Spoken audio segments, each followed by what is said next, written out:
नमस्ते दोस्तों, कैसे आप लोग। Welcome back to my channel.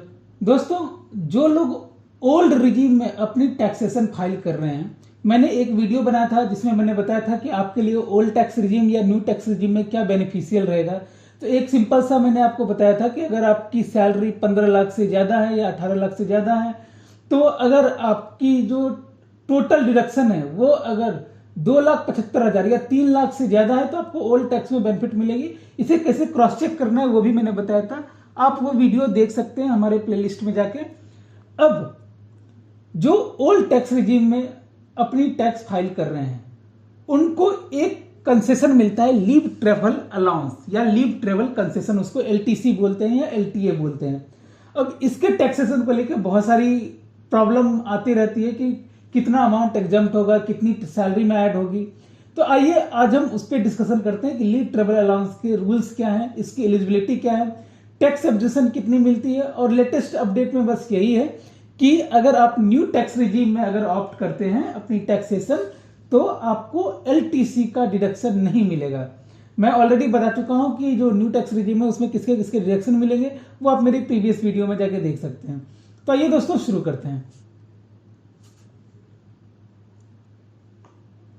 Travel allowance होता क्या है कि आजकल क्या होता है कि जो एम्प्लॉय होते हैं उनकी बेनिफिट के लिए बहुत सारी चीजें एम्प्लॉयर को करनी पड़ती है। तो एम्प्लॉयर क्या करते हैं, उनके घूमने के लिए एक पैसा देते हैं कि चलो आप ये लीव पे जाओ, घूमो कहीं, और उसके पैसे मैं दूंगा। अब ये लीव ट्रेवल अलाउंस होता कैसे, अब देखिए, एम्प्लॉयर का जो सेक्शन है वो अलग है और इनकम टैक्स का सेक्शन अलग है। लीव ट्रेवल अलाउंस देने के लिए एम्प्लॉयर आपको कोई भी अलाउंस दे सकता है, या तो वो डिक्लेरेशन बेसिस पे दे दे कि आपको सीधा 10,000 रुपए में दे दिया लीव ट्रेवल अलाउंस, या फिर उन्होंने बोला कि मैं किलोमीटर के हिसाब से दूंगा। वो सारी चीजें हो सकती है, लेकिन इनकम टैक्स के हिसाब से क्या होगा वो मैं आपको यहाँ पे डिस्कस कर रहा हूँ। इनकम टैक्स के हिसाब से आप 4 साल में 2 बार कहीं घूमने जा सकते हैं। मतलब 4 साल के ब्लॉक में, 2 ईयर्स के ब्लॉक में एक बार, 2 ईयर्स के ब्लॉक में एक बार घूमने जा सकते हैं। कहाँ घूमने जाएंगे, तो इंडिया में जाएंगे। अब ऐसा नहीं कि आपको एम्प्लॉयर को इंडिया में ही देना है, मैंने बताया ना एम्प्लॉयर का सेक्शन अलग है, एम्प्लॉयर के हिसाब से अलग लीव ट्रेवल अलाउंसेस आपको दिया जाएगा। मैं इनकम टैक्स के हिसाब से बता रहा हूं कि कितनी आपको लीव ट्रेवल अलाउंस किसको बोलते हैं और कितनी एग्जम्प्ट होगी। हो सकता है कि आप किसी कंपनी के सीईओ हैं या किसी कंपनी पे अच्छे पोस्ट पे हैं, आपको उन्होंने स्विट्जरलैंड घूमने के लिए भेज दिया, लीव ट्रेवल अलाउंस है वो, बट वो टैक्सेबल होगा, ये इनकम टैक्स के हिसाब से वो टैक्सेबल होगा। अगर उन्होंने आपको इंडिया में कहीं भेजा तो कुछ डिडक्शंस आपको मिलेगी, वो डिडक्शन कितनी है वो आज हम डिस्कस कर रहे हैं। तो इनकम टैक्स के हिसाब से लीव ट्रेवल अलाउंस क्या होगा, तो एम्प्लॉय को जो एम्प्लॉयर से मिलता है ट्रैवलिंग के लिए, लीव पे ट्रैवलिंग के लिए, आपको कितने साल का ब्लॉक होता है, 4 साल का ब्लॉक होता है, 2-2 साल के ब्लॉक में एक बार ले सकते हैं। तो कंडीशन क्या है लीव ट्रेवल अलाउंस क्लेम करने की, सबसे पहली actual journey is a must. मतलब क्या हुआ कि आपको एक्चुअली में जर्नी होनी चाहिए। अब आप बोलोगे मैंने तो एम्प्लॉयर से डिक्लेरेशन बेसिस पे ले लिया और वैसे घूमने चला गया, तो भी आपने एक्चुअल जर्नी तो की, तो actual journey is a must. अब आप बोलोगे कि नहीं मैं तो एम्प्लॉयर से डिक्लेरेशन बेसिस पे ले लिया लेकिन कहीं घूमने नहीं गया, तब अगर आप कहीं घूमने नहीं गए तो पूरा का पूरा अमाउंट टैक्सेबल हो जाएगा। उसके बाद सिर्फ डोमेस्टिक ट्रेवल पे ही एलटीए का आपको डिडक्शन मिलेगा, इंटरनेशनल ट्रेवल एलटीए में कवर नहीं होगी। आप इसमें अपनी फैमिली को ले जा सकते हैं, एम्प्लॉयर के केस में भी ऐसा ही होता है। आपके जो फैमिली होते हैं, स्पाउस, चिल्ड्रन, जो डिपेंडेंट पेरेंट्स हैं, ब्रदर हैं, सिस्टर्स हैं, डिपेंडेंट, वो आपके जो डिपेंडेंट में ऐड होते हैं, डिपेंडेंट की डिटेल में, और उनके लिए आप लीव ट्रेवल अलाउंस ले सकते हैं। तो ये सारी चीजें हो गई। 2 बच्चे अलाउ होते हैं 1998 के बाद, बट जिनके बच्चे 1998 से पहले हुए हैं वो 2 से 3 भी हो सकते हैं, 4 भी हो सकते हैं, उसमें कोई भी आपको रिस्ट्रिक्शन नहीं है। कितना एलटीए एग्जम्प्ट होगा, तो एक्चुअल ट्रेवल कॉस्ट यही सिर्फ एग्जम्प्ट होगा, चाहे वो आप एयर से करें, रेल से करें या बस से करें, यही आपका एग्जम्प्ट होगा। कोई भी local conveyance, sightseeing, hotel accommodation, food, ये सब एलिजिबल नहीं होंगे। और दूसरी बात, ये एक तो ये लिमिट हो गई कि जो आपकी ट्रैवलिंग एक्सपेंस है वो आपको एक्चुअल ट्रेवल कॉस्ट एक लिमिट हो गई। दूसरी, जितनी आपको एलटीए मिली इस दोनों में से जो कम होगा वो आपको एग्जम्प्ट होगा। मतलब अगर आपको एलटीए एम्प्लॉयर की तरफ से 30,000 मिल रहा है लेकिन ट्रेवल कॉस्ट आपका 20,000 आ रहा है, तो आपका जो टोटल एग्जम्पशन होगा 20,000 होगा, 10,000 आपका टैक्सेबल सैलरी इनकम में ऐड हो जाएगा।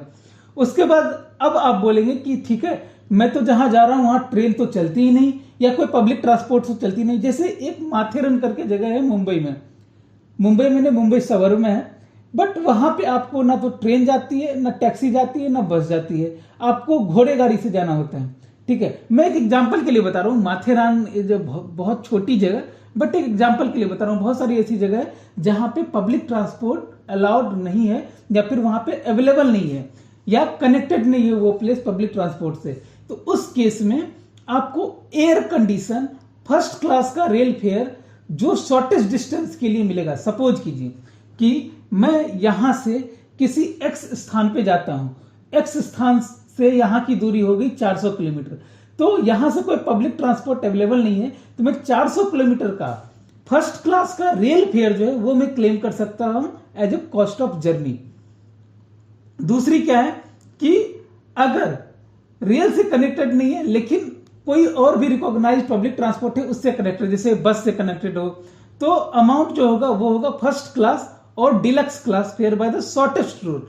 शॉर्टेस्ट रूट हमेशा इसलिए बोलते हैं क्योंकि अगर मान लीजिए मुझे यहां से अगर दिल्ली से अगर बिहार जाना हो, तो एक तो हो गया कि मैं सीधा कानपुर होते हुए वहां पहुंच जाऊं, दूसरा हुआ मैं यहां से मुंबई जाऊं, मुंबई से घूम के बिहार जाऊं।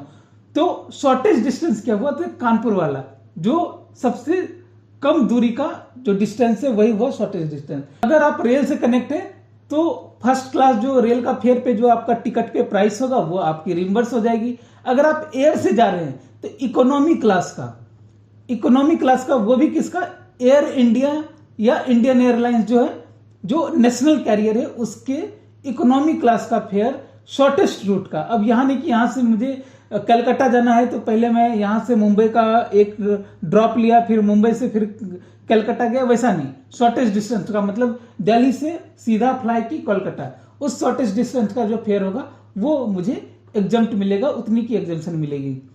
क्या हम एवरी वेकेशन पे एलटीए क्लेम कर सकते हैं, तो नहीं। 2 जर्नी 4 साल के ब्लॉक में, ये मैं पहले बता चुका हूं। ब्लॉक ईयर 4 साल का होता है, ये भी मैं बता चुका हूं। आप कैरी ओवर कर सकते हैं अनक्लेम्ड एलटीए, जैसे मैंने 4 साल में कहीं नहीं गया घूमने के लिए, लेकिन मैं अगले 4 साल के ब्लॉक के पहले साल, ध्यान दीजिएगा, अगले 4 साल के ब्लॉक के पहले साल में जो पिछले 4 साल के ब्लॉक का एक जो ट्रेवल कंसेशन है वो मैं क्लेम कर सकता हूं। कैसे, मैं एक एग्जांपल से यहां बताता हूं कि मान लेते हैं कि ब्लॉक ईयर है 14-17, उसके बाद है 18-21।